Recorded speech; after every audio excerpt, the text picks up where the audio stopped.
Welcome to another deep dive, this time straight into the heart of a medieval philosophical puzzle. Ooh, fun. We're going to be grappling with Peter Damian today, an 11th century thinker who definitely was not afraid to ask some seriously tough questions about the nature of God's power. You're right. He may not be a household name like, say, Aquinas or Augustine, Right? but his work really digs deep into some incredibly profound concepts, particularly when it comes to divine omnipotence. And that is exactly where we are headed today. Okay, great. We've got his De Divina Omnipotentia, on divine omnipotence, ready to unpack. Excellent. And this isn't just some, dry theological treatise. Right. Damian tackles questions that I think still resonate with us today. Can God change the past? Does he have limits? And what does that even mean for us, for our understanding of free will and, the consequences of our actions? You've hit the core of it there. I think Right. Damian just dives headfirst into this paradox of omnipotence. Yeah. And specifically the question of whether God can undo the past. He even uses a rather provocative example. Can God restore a woman's virginity? Okay. I can already see how this is going to get philosophically complex pretty fast. But before we get lost in the weeds here, Yeah. can we take a step back and kind of provide some context for Damian's ideas? Like, who was this guy and what was going on in the world that might have influenced his thinking? Excellent point. To understand Damian, you need to understand his world. Okay. So born in Italy around 1007, he had a pretty dramatic shift in his life. Oh? He started as a teacher of rhetoric, but then a spiritual awakening led him to become a Benedictine monk. That is quite the career change. He is quite a change. From the art of persuasion to a life of austerity and contemplation. Exactly. And this personal transformation really deeply informed his writings. Okay. Damian became a really prolific author known for his rigorous and sometimes very fiery prose. Wow. And he was a key figure in the 11th century reform movement within the church, advocating for stricter monastic discipline and really combating corruption. So he wasn't just an ivory tower philosopher. He was really engaged in the practical and ethical issues of his time. Precisely. And this commitment to moral reform is interwoven with his philosophical explorations. Okay. So it's crucial to keep in mind that for Damian, these questions about omnipotence weren't just intellectual exercises. Right. They had really profound implications for how we understand God ourselves and even the moral fabric of reality. Okay, so we've got this monk turned reformer grappling with some seriously heavy philosophical questions. Yes. Let's get back to that provocative question about restoring virginity. Okay. Where does Damian land on this, and why is it so controversial? This is where Damian really digs into the paradox of omnipotence. Okay. The passage in De Divina Omnipotentia, specifically 612 AB, caused quite a stir. Okay. On the surface, it seems like he's flat out rejecting the principle of non-contradiction, the very foundation of classical logic. Wait, so he's saying that God can make something both be and not be at the same time? Yes. That just sounds like a recipe for philosophical chaos. It does. If we take his words literally, that's exactly what it sounds like. Okay.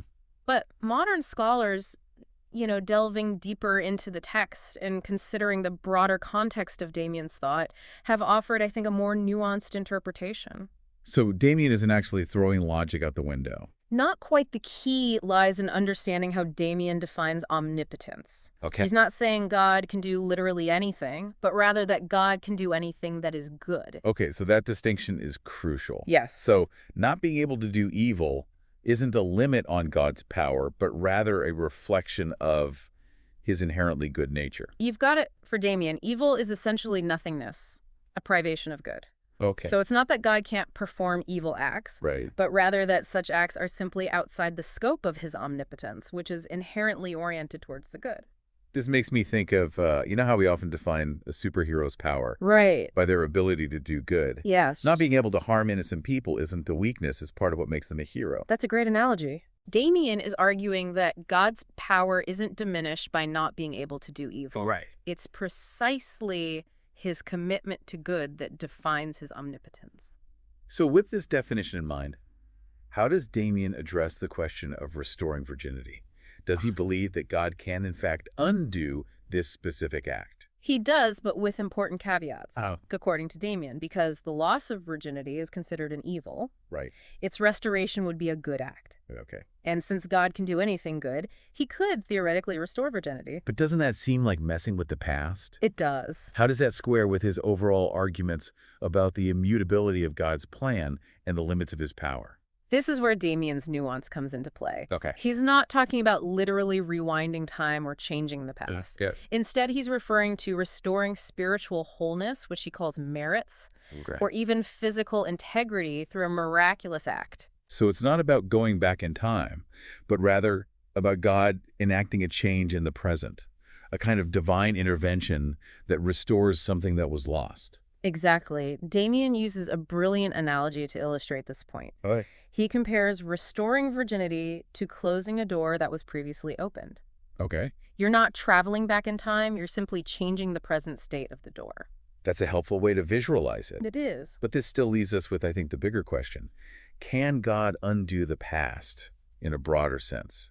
Can he change what's already happened, even if it's not about something like virginity? That's where Damian's argument gets even more intriguing, and where his concept of divine providence takes center stage. Right. He actually gives two answers to that question, and Yeah. they're both incredibly nuanced. Okay. This is where I'm really going to need your expertise to guide us through this philosophical labyrinth. I'm happy to help navigate. All right. So let's start with Damian's primary argument, which is a resounding no. He believes God cannot undo the past because it would contradict his very nature and the immutability of his providence. Okay, so Damian says no to undoing the past. He does. But help me understand how this connects to his concept of divine providence. Okay, sure. I think we need a little refresher on that before we dive deeper. Absolutely. Divine providence is essentially God's plan for the universe. You know, it's a Alright. concept that theologians and philosophers have grappled with for centuries. Right. Damian, building on the ideas of Augustine, Okay. believed that God's knowledge encompasses everything past, present, and future all at once. Okay. He sees all of time in a single eternal now. So for God, there's no linear progression of time like we experience. Right. It's all just one big eternal present. Precisely. Okay. And this is where Damian's argument against undoing the past gets really interesting. Okay. If God experiences all of time simultaneously, Yeah. then the past from his perspective is just as fixed and unchanging as the present. So to ask God to change the past would be like asking him to change something that's already happening right now in his eternal present. Exactly. It would be a contradiction. It would be a contradiction, and Damian takes this concept very seriously. Yeah. He argues that to even suggest that God could change the past is not only logically absurd, but also borders on blasphemy. Oh, wow. He actually uses some pretty strong language in his writing, Okay. saying that those who propose this idea should be spat upon. He definitely does not mince words. No, he doesn't. It seems like for Damian, questioning the immutability of the past is like a direct attack on God's power and knowledge. Yeah, that's a great way to put it. And this emphasis on the unchanging nature of God's plan Okay. leads us to Damian's second and perhaps even more challenging argument about undoing the past. Okay, so he says no, but then there's a second argument. There is. This is where I really need you to break it down for me because this sounds incredibly complex. It is subtle, but hang in there. It's worth unpacking. Oh. So Damian's supplementary argument suggests that because God's power is eternal, it was always possible for him to prevent certain events from happening in what we perceive as the past. Wait, so he's saying that God could have created a different past. Right. But doesn't that completely contradict everything he just said about the immutability of what's already occurred? That's the paradox. Okay. But remember, Damian was incredibly careful and precise with his language. Okay. He's not actually suggesting that God can go back in time and tinker with events. Okay. Instead, he's pointing out the limitations of human language when we try to describe God's eternal power. So it's more about our limited perspective of time, right? It is. We see the past as this fixed series of events, but from God's eternal viewpoint, it's all part of one unified now. Exactly. Okay. Damian is implying that God's eternal his ability to do all things good Right. doesn't translate into a temporal, could have changed in the past. Okay. I think starting to see what he's getting at. Hmm. It's like we're looking back at history and saying, what if things had gone differently? Right. But for God, there's no what if. Exactly. Everything from our perspective of the past, present, and future is from his perspective. Damian seems to be playing with grammar and tenses here, Okay. highlighting the limitations of human language when we try to grasp the complexities of God's eternal existence. Right. He's not suggesting God changes the past. Okay. He's pointing out that our temporal way of thinking just doesn't apply to God. This is giving me a philosophical headache, I know, me too. but in a good way. It is fascinating. So Damian's first argument says God can't change the past because it contradicts his nature and the fixed nature of his plan. Right. But the second argument is more about clarifying the limitations of how we as humans, bound by time, talk about God's eternal power. Exactly. Okay. And I think this tension between the two arguments is precisely what makes Damian such a fascinating figure. Right. He pushes us to the very edge of what we can comprehend, Yeah. forcing us to confront the limits of our own logic and language when grappling with the nature of God. It's like he's saying, yes, there are truths about God, but our human ways of talking about them can only take us so far. Precisely. And this brings us to another crucial aspect of Damian's thought. Yeah. His deep concern with the ethics of language when discussing these profound concepts. Okay, let's talk about that. Damian seemed very aware of the power of words, especially when it came to matters of faith and God's omnipotence. He was. Why was this so important to him? Damian believed that some truths, even if logically sound, could be dangerous if expressed in a way that might confuse or mislead people, Right. particularly when it comes to their faith. Okay. He argued that there's a responsibility to use language carefully, especially when discussing such sensitive and potentially destabilizing ideas. It's like he's saying, just because you can say something doesn't mean you should, Right. especially when it comes to matters of faith. Exactly. And I think this idea is particularly relevant today in our age of, instant communication and social media, where information, both accurate and misleading, spreads like wildfire. It makes you wonder what Damian would make of our modern debates about free speech and cancel culture, or the responsibility we have when sharing information online. Right. Would he see any parallels to his own concerns about the ethics of language? It's a fascinating question. He might argue that our constant need to express every thought, regardless of its potential impact, could lead to more harm than good, Right. especially when it comes to complex theological concepts that require careful consideration and nuance. So to summarize Damian's position so far, he argues that God cannot change the past because it contradicts his nature and the immutability of his providence. Yes. However, he also acknowledges the limitations of human language in grasping God's eternal can, suggesting that what appears to be a contradiction might stem from our limited temporal perspective. Right. And finally, he emphasizes the ethical responsibility we have in using language carefully, particularly when discussing sensitive religious matters. That's a brilliant summary.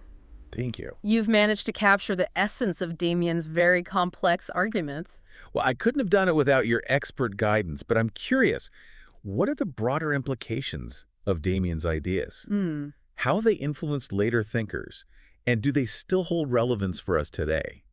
Yeah, it feels like we've only just scratched the surface of Damian's thinking. We have. There's so much more we could say. What kind of impact did his ideas have on, later philosophical and theological discussions? That's where it gets really interesting. Okay. Damian's work really sparked debate and discussion that just kind of reverberated through the centuries. Okay. His nuanced views on omnipotence challenged later thinkers to grapple with these limits of God's power and the inherent paradox of trying to reconcile that with human free will. So he wasn't just like a lone voice in the wilderness. No, not at all. His ideas actually helped shape the course of philosophical debate. Absolutely. Wow. Thinkers like Thomas Aquinas, Right. while not always agreeing with Damian, Right. really engaged deeply with his arguments. Okay. They grappled with the implications of Damian's views on the relationship between God's will, Right. human agency, Okay. and the nature of time itself.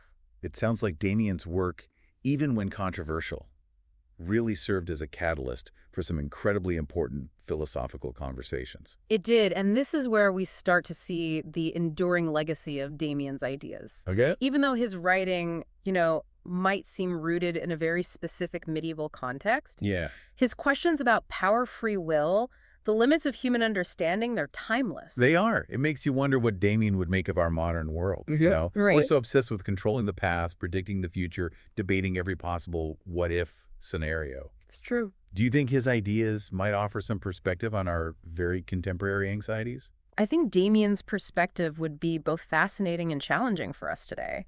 Imagine him encountering our social media debates where nuanced arguments are often just completely lost in this sea of outrage and simplification. Oh, absolutely. I can almost picture him shaking his head, Yeah. At our attempts to cancel history or rewrite the past to fit our present-day sensibilities. I can too. Wouldn't he argue that accepting the immutability of God's plan, I think so. even the parts we might find uncomfortable, is essential for true faith and peace of mind? Absolutely. Damien might see our constant striving to manipulate the past or control the future as a distraction from the present moment, the only time in which we can truly act and make choices. It's almost as if he anticipated our modern obsession with undoing or controlling things that are ultimately beyond our grasp. It is. He might even suggest that this anxiety stems from a lack of trust in God's providence. That's a really profound insight. And remember Damien's emphasis on the ethics of language. I can only imagine what he'd make of the way we communicate today, especially online. Would he be appalled by the speed and carelessness with which accusations are thrown around? Yeah. Or would he see some glimmer of hope in our attempts, however imperfect, to engage in complex dialogues about faith ethics and the human condition? It's a question worth pondering. It is. I think Damien would urge us to pause, Yeah. to consider the weight of our words, and to approach these conversations with a sense of humility and responsibility. Yeah. He'd remind us that even the most seemingly abstract theological debates have real-world consequences. So what does this all mean for us, the modern day listeners wrestling with our own existential puzzles? Right. What can we take away from Damien's exploration of omnipotence language and the limits of human understanding? I think Damien offers us a really powerful framework for navigating the complexities of faith ethics and the human condition. Okay. He encourages us to embrace nuance, to acknowledge the limits of our own knowledge, and to engage in difficult conversations with both intellectual rigor and a deep sense of responsibility. He challenges us to think deeply about the implications of our words and actions, recognizing that even in our technologically advanced world, some things remain beyond our control, Absolutely. subject to a larger plan that we can only strive to understand. And perhaps most importantly, he reminds us that true wisdom lies not in seeking to dominate or manipulate reality, but in learning to accept it, even with its imperfections, as part of a grander design. It's a powerful message that transcends the boundaries of time and continues to resonate centuries later. It really does. We might not have all the answers to the questions that Damien raised, but his work offers us a really valuable roadmap for navigating the complexities of faith ethics and the human experience. Indeed it does. And it leaves us with a final thought-provoking question. Okay. If even God, in Damien's view, is bound by certain principles, how does that shape our understanding of human freedom and responsibility? Are we truly free agents, or are we too subject to limitations that we might not fully comprehend? That's something to think about. Thanks for joining me on this deep dive. It's been a pleasure.